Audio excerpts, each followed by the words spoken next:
Welcome back to Conan the Barbarian Analysis Part 2.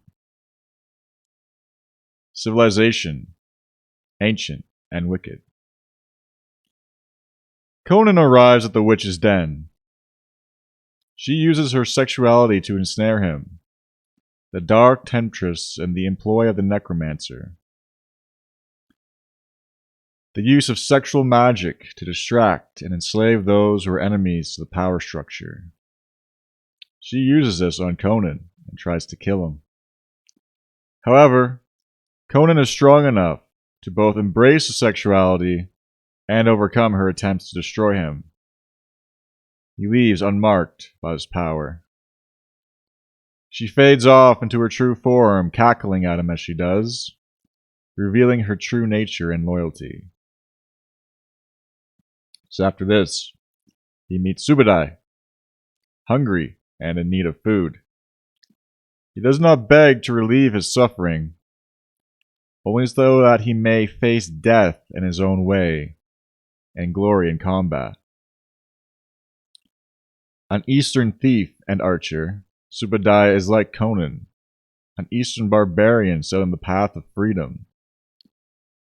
The two men see each other within themselves and become friends. They discuss their religions.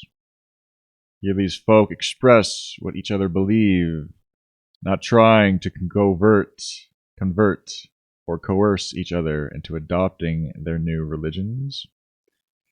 They both respect and understand that they have different gods and do not presume to force one another. They challenge each other's gods, though, proclaiming each to be the superior.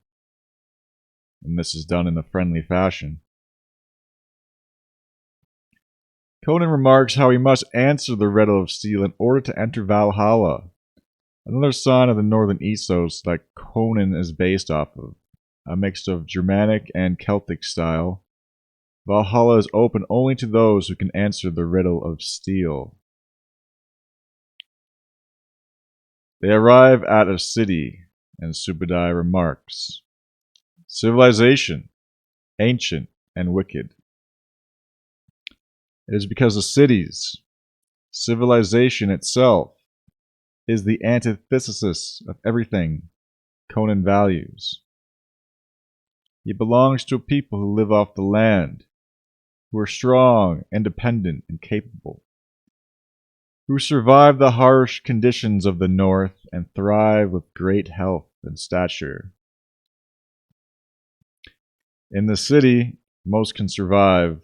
The people who surround them seem feeble, wandering lumps of urbanites, looking for the next trinket to buy or sell. They lose their own freedom and individuality because of the city.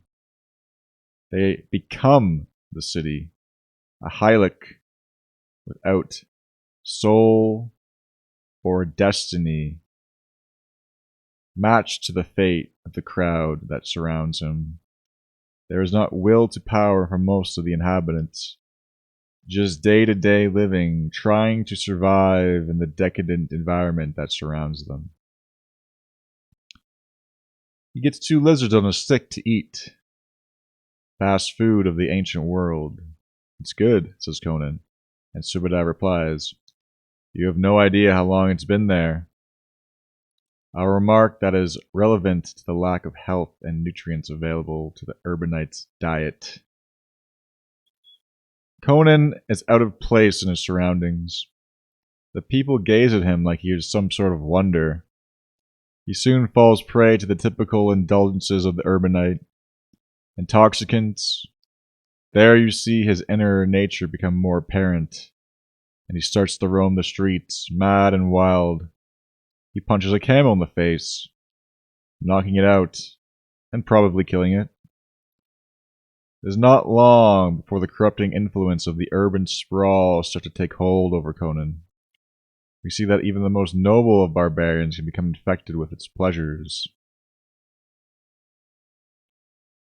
He finds information on the snake cult. It is the Temple of Set. In the city, Conan finds information on the snake cult. It is the Temple of Set, They are said to be deceivers and murderers of the night, indicating that they partake in dark occult rituals and black magic. Set, interestingly enough, is the Egyptian god of violence, the desert, storms, disorder, and interestingly enough, foreigners. He is a usurper who mutilated his own brother and killed him. This is a dark god, a source of power for a sorcerer like Tulsa Doom. The Tower of the Serpent is said to have riches beyond all the eye can see. Now, at the base of the tower, they meet Valeria, a northern barbarian like Conan himself. She is also a thief, looking for riches within. She guides them to the top of the temple. There they see the priest, second to Tulsa Doom, and their followers kneeling before the great eye. He is recognizing his own perception, his own mastery, his own will, his rule over the bricks of flesh that surround him, only to be used as sacrifices to increase his own power. Conan goes to the bottom of the tower and takes the jewel. This awakens the serpent, to which the woman was supposed to be sacrificed to. He slays the beast and decapitates it, and sees the symbol that he recognizes, the serpents facing each other over the moon and the sun, the black sun. There are many symbols within the chamber that are significant.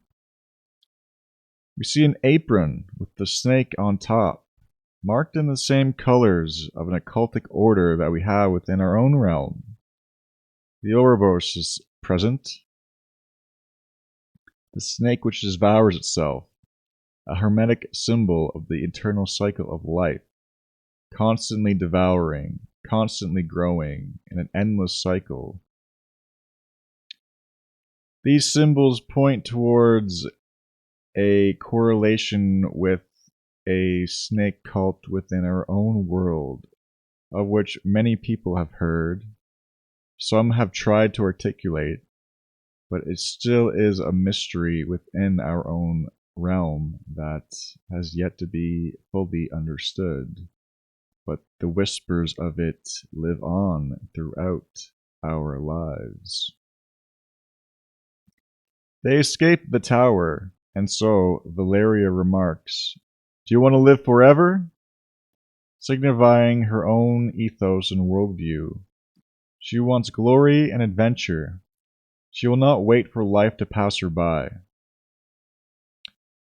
With a newfound wealth, the group lives in the clutches of wealth, living in hedonism and excess. Here, Valeria becomes Conan's anima, his female mirror.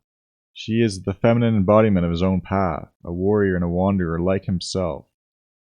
They see one another within themselves, though what she seeks is the stability and strength of Conan,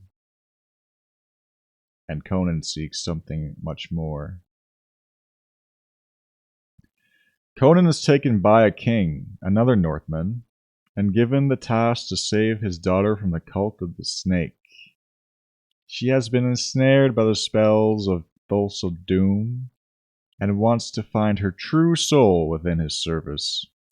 She has become infected with Doom's occultic powers, and will soon fall prey like all others who fall down this path. The group are given riches and promised more if they complete the quest.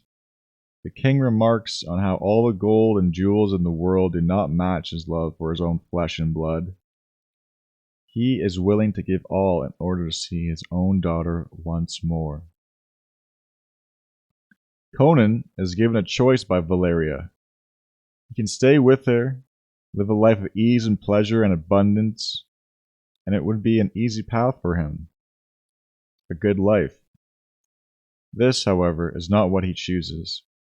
His will is determined to seek revenge for his kin, and he chooses to go forth and to confront Thulsa Doom.